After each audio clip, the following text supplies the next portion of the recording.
You applied to one of the top tier management consulting firms? What can be a major roadblock on your way to a six-figure salary? Exactly, it's the case interview. In this video, we will talk about 10 forms of market-based cases which you may encounter during your first and second round interviews with Tier 1 and Tier 2 strategy consulting firms. By the way, I'm Gabriel Goldbrain and I want you to succeed. For that, I developed the Success Training. Find it on my website www.gabrielgoldbrain.com.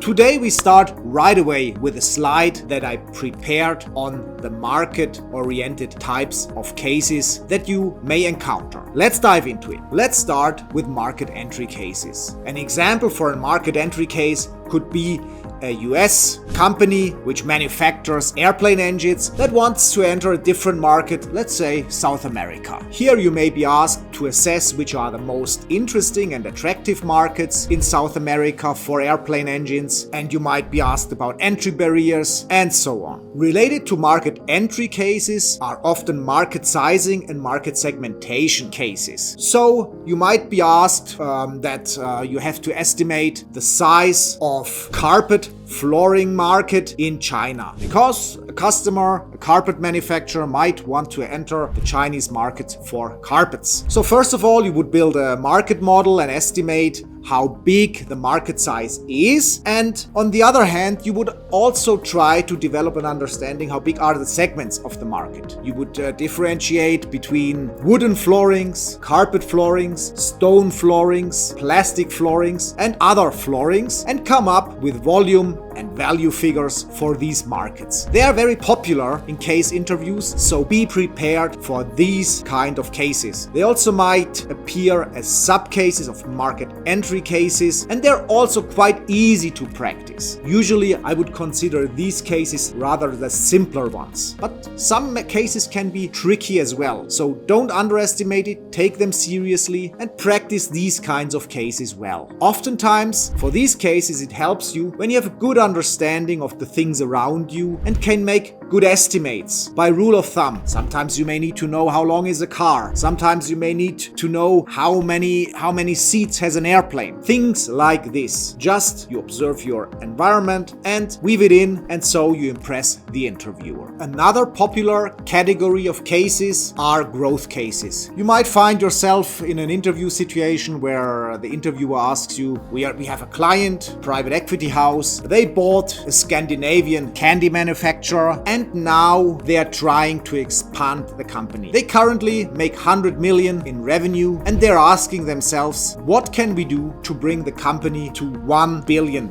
in revenue? So in these kind of cases, you typically have several levers which you have to explore. One is pricing for sure. The other one is geographical footprint analysis. And so be prepared for these cases as well. Other popular cases are pricing cases. Could be that you're being asked in an interview about a ferry operator which has kind of flat fees all around the year, and they want to improve their profitability and maximize their profits. And so you're being asked, what can be done? So for sure, you might look into the pricing. You might also look into expanding routes and so on, into competitive routes which determine the pricing. So be prepared for these cases. Then a case which you don't see that often in case interviews, but in the practice, these are cases which don't happen too seldom. This is a competitive landscape analysis. So this could mean which competitors are around. And you could be asked maybe in an interview that they say, okay, we have a customer, they are producing industrial machines. Let's say they produce metal processing machines. And in an interview, you might be asked, there we have a customer and they want to create a new metal processing machine with certain features at a certain price point and a certain cost point. And now you're being asked, will this be successful? And what is profitability and the revenue potential by this machine? So what you got to do, you have to look at all the competitors, look at the products they offer which are in a similar kind of segment, and then assess what is the pros and cons of these machines and what market potential do you estimate for these machines. So in case interviews, you won't find these cases too often, but it can happen. as they're a bit more complex, but in practice these cases are seen not too seldom. Then other market-based cases could be a supplier or a customer analysis. Oftentimes in these types of analysis you want to segment the customers or suppliers into A, B and C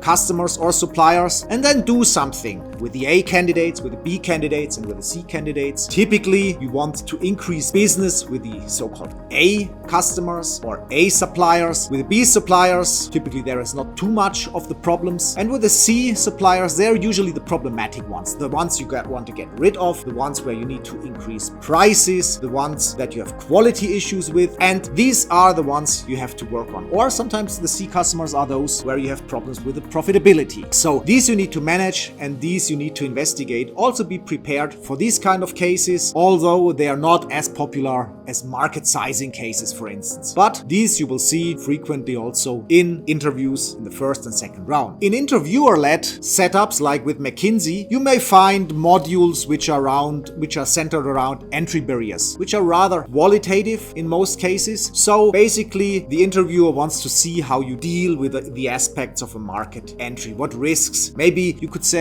get a case where it is about an automotive manufacturer from Europe who wants to enter the Japanese market. And so they want to see a qualified discussion about the key risks you would expect to encounter. I mean, for sure, you would point out that the cultural aspect is a very big thing there, that maybe protectionist laws, language barriers, this might all contribute into that module. So this is seen in almost any case.